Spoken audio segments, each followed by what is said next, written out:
president has been known for these gaps for his entire career. Right. And one of the criticisms is his team does not put him out enough. Maybe it's because of what he says, but from a policy perspective, he has gotten so much more done than most people ever thought. So should they say, this is who he is, and put him out there?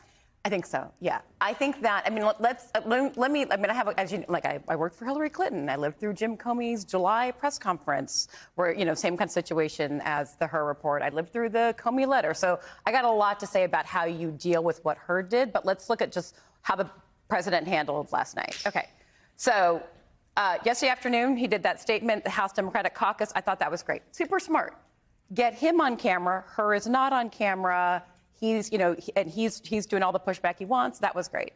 They made the decision to put him out last night. A lot of people Monday morning quarterbacking that, whatever. I hate Monday morning quarterback. Been done to me a lot. But they decided to put him out a second time. He does great in the press conference. What does he show you? He shows you, he's like feisty and fighting with the press. Some people think that's great. Some people don't.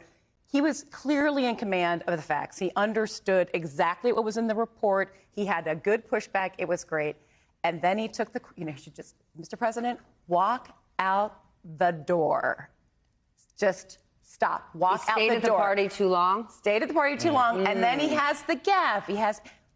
Joe Biden knows who the president of Egypt is, and he knows who the president of Mexico is, right? He knows that. I'm not sure that Donald Trump knows the difference between Iran and Iraq. But it is a gaffe. It happens. If we see him a lot, then any one gaffe is not going to be as big of a deal. So I think the problem, I think the situation they're in now, they need to put him out more. The older he is, the more he has to show he can do the job. And let us see some gaffes, fine. But and then any one is not as big of a deal as this one was last night. It was never more important for him last night not to have a gaffe. I know. Because it was specifically to deal with this report that mentioned that he was not having the same memory. Yeah, but I would own the gaffe. If I was him or advising his team, I would say, yes, I make gaffes. And I made gaffes when I brought the Inflation Reduction Bill through. I made gaffes when I did the infrastructure bill. I made gaffes when I cut black unemployment in half. I own it. Turn it around on them. And I think that, and then I would go after her. Because why would her even ask him the date of his son's death? What does that have to do with classified documents? It shows it was a setup from the start. But you need to say that. What I'm saying is I would have gone right after him.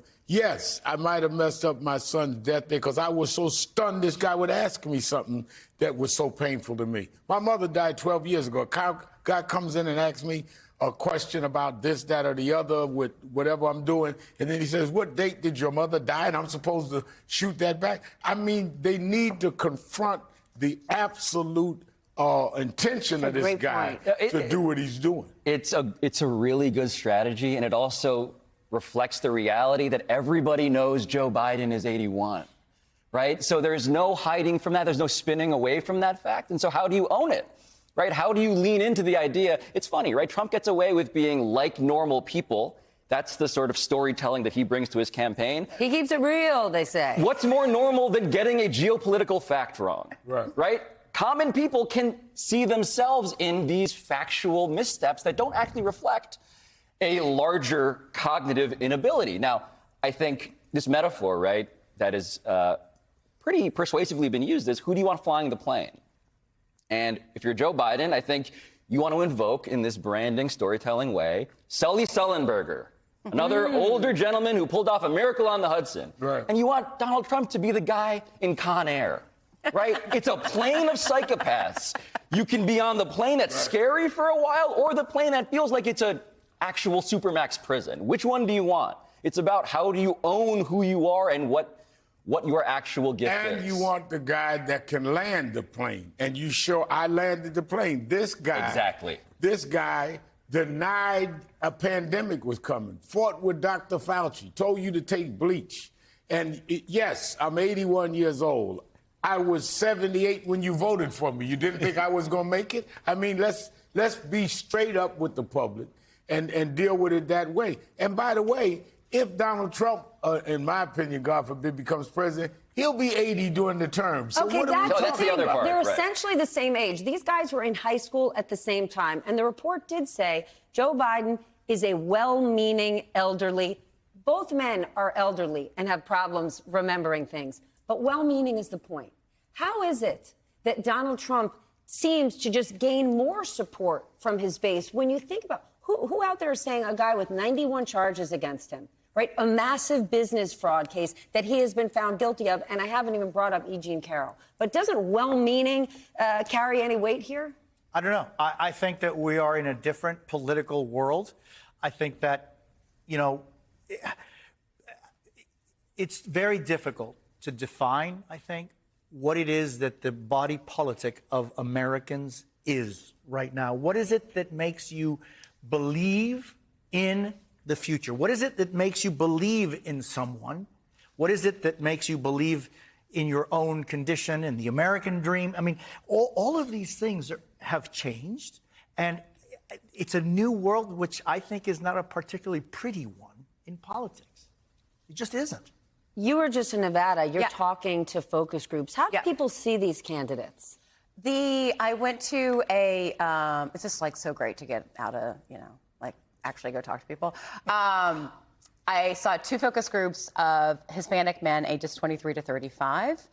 These are people who voted for Biden and are unenthusiastic about him now. Why? Why are they unenthusiastic? They thought that Reverend Al just rattled off an extraordinary list of accomplishments. So the good news for the Biden campaign is they think that they said, it's just interesting to me, because these were non-college men who said they don't pay a lot of attention to politics and then spewed out a lot of information about politics. And they said... Was it true information? Yeah. Well, mostly. But they said that when he ran in 20... he had a plan for all of these things he was going to do. So that was interesting to me, like that broke through in whatever medium they're following. And most of these guys are just like on TikTok, and that's like where they get news. And they listen to podcasts. They listen to Joe Rogan. They listen to Candace Owens. So it's English mostly or English only? Yeah, it was English mostly. Huh. Yeah, actually it was. But they said that he was going to do a lot, and then he didn't do anything, and he's old. And they didn't have any awareness of the things that he did. Now, I've pushed on this with researchers, and they're like, well, I'm not sure if Bush, like, oh my gosh, y'all. You forgot?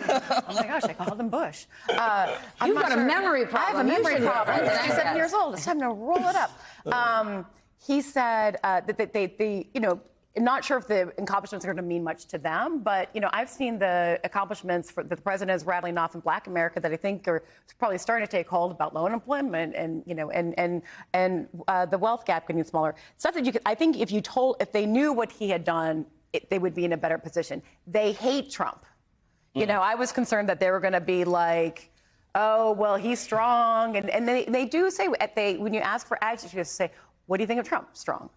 But discriminatory, and that really animated the young men. They really don't like him. Against us. The thing that President Biden did my syndicated radio show on Martin Luther King holiday, and he ran down the list and more of what I just said. President Biden did? Yeah, so for people out there who say President Biden doesn't speak to the media, there you go. Martin Luther King weekend, within the last month, he spoke to the Reverend Al. There you have it. And he rattled off all the things I mentioned earlier. And some more. The callers started calling and saying, yeah, I didn't know that. I didn't understand it. I think the messaging has to be there. The other thing that I would do is I would say, I did these things, the things I listed. I've been in here 3 years. I've cut unemployment. I've done this. I've done that. He was there 4 years. Tell me, Latino America, tell me, Black America, what you got from him. And let him answer that. There is not one thing I could think of, and I lead a national civil rights group, that I could even dream of saying that Donald Trump did for Black America. Make him say it. Here's my record. He's been there for. We have a unique opportunity of two both presidents incumbents that have both served. Yeah, they're both incumbents. Let's compare the records. Why do you think it's so difficult for that message to get out? Because they're not putting it out. Why is it difficult to hear a television that's off? You need to turn the TV on. Isn't there something? But Jose, that's also, because of news deserts in this country. That is also because the media has become so fragmented.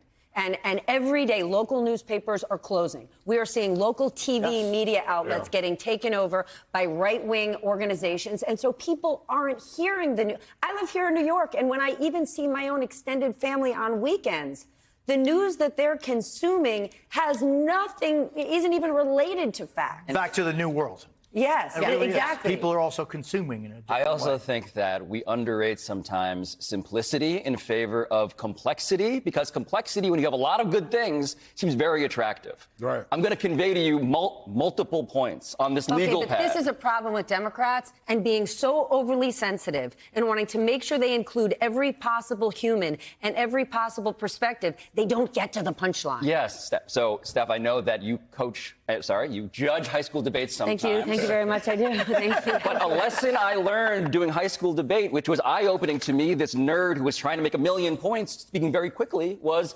people are going to take away one or two things from an hour of just listening to you. And so what is the one? So Trump is great at this. He's great. Trump, by the way, is basically a sports talk radio host. He will hammer the same argument every day, and he will say, we're going to make America great, and the border, and it's just like you can recite his takes. Yeah. With Biden, there isn't that deliberate simplicity, because maybe it feels beneath somebody who actually has many things to celebrate, but like, I don't know, pick a couple and just say those over and over again. Yeah, I don't know that much about football, but I do know Stephen A. Smith hates the Dallas Cowboys. Correct.